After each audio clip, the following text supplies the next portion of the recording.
Let's just get straight to it.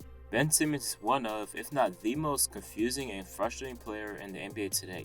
Coming in as the #1 overall pick in 2016, Simmons got comparisons to LeBron James and Magic Johnson, so the expectation was set very high for him, and he's been disappointing so far.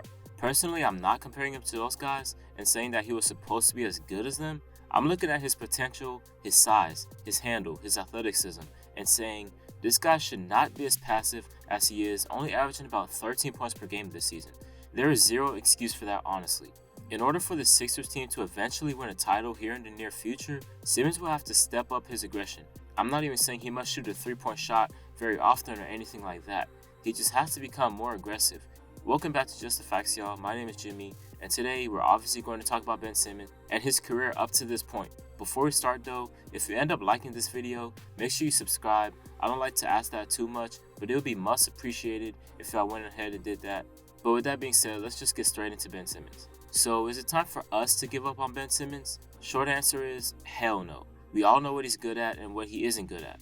He's one of the best facilitators in the NBA. He's one of the best defenders in the NBA. On the flip side, he's one of the worst shooters in the NBA. But in my eyes, he's a guy you should have more and more patience with. And you might say, well, we've been saying things like, wait till Ben Simmons gets a jump shot, he'll be unstoppable. We have yet to see that, as we've been waiting for 4 long disappointing years for that to come along. Over the course of the past year, I was firmly on the side that it would be best for Ben Simmons and the Sixers to part ways. I just didn't think the duo of Simmons and Embiid were the right combination for obvious reasons. But as time has gone on, I'm actually starting to believe that this duo can in fact work out, as crazy as that might sound. Well, let's look at why I think that. This obviously all starts with the play of Joel Embiid, and let me say, if the season ended right now, he could very well be my MVP pick. He's completely unguardable, he can score from damn near anywhere on the court, he has such a great touch for a big man, and he's finally putting it onto display night in and night out.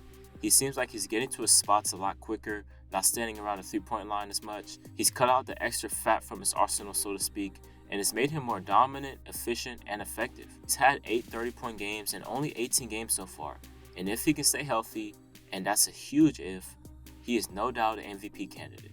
As for Tobias Harris, he is currently having a bounce-back season, and arguably his best season. To be honest, this might sound crazy, but Tobias should probably be the closer for the Sixers. In today's game, you need a perimeter guy that can get his shot in the clutch, and he's that guy on the Sixers team. As for the rest of the guys, I would say that this is the best shooting team around Embiid and Simmons since the 2018 team.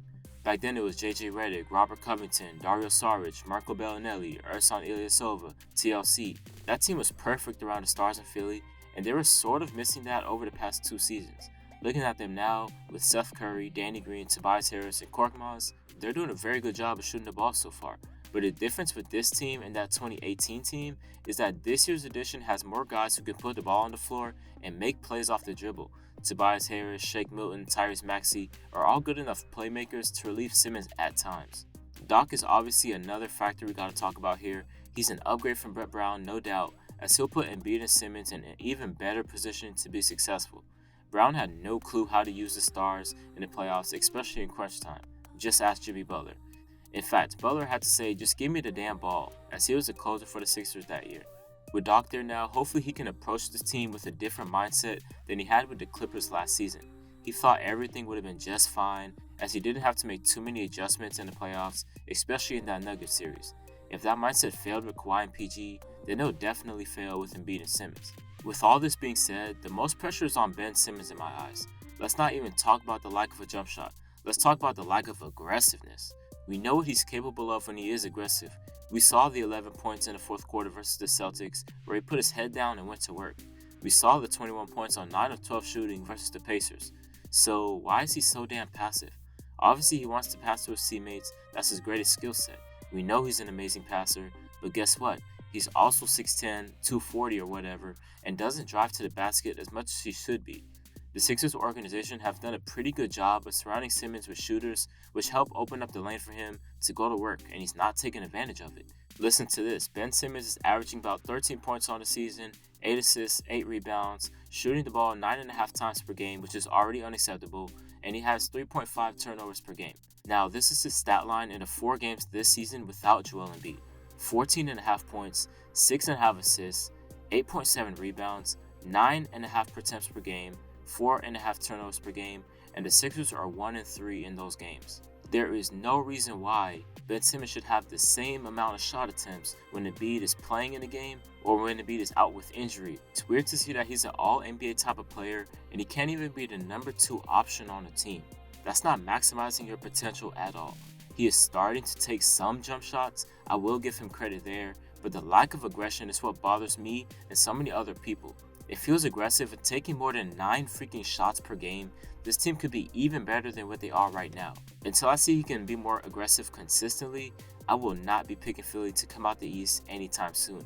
Yes, he helps his team by being a great facilitator and passer, and that's a sign of an unselfish guy. But if you're not willing to even look at the basket whenever you're wide open at the top of the key or in the mid-range, then you're hurting your team immensely. However, will I give up on Ben Simmons? No. I believe if he had his own team, he would take his game to even another level. But us fans saying that we shouldn't give up on Ben Simmons doesn't necessarily mean that the Sixers organization wouldn't. They've given Ben almost everything he could want to be successful. But if he's not going to take advantage of what he has, he's just holding the team back. With Embiid looking like a guy who can be a superstar on a championship level team, you cannot let that go to waste just because you're trying to be too patient with Ben Simmons. I'm giving Simmons one more chance with Philly because he can still turn on the switch and be more aggressive. Let's just see if it'll happen.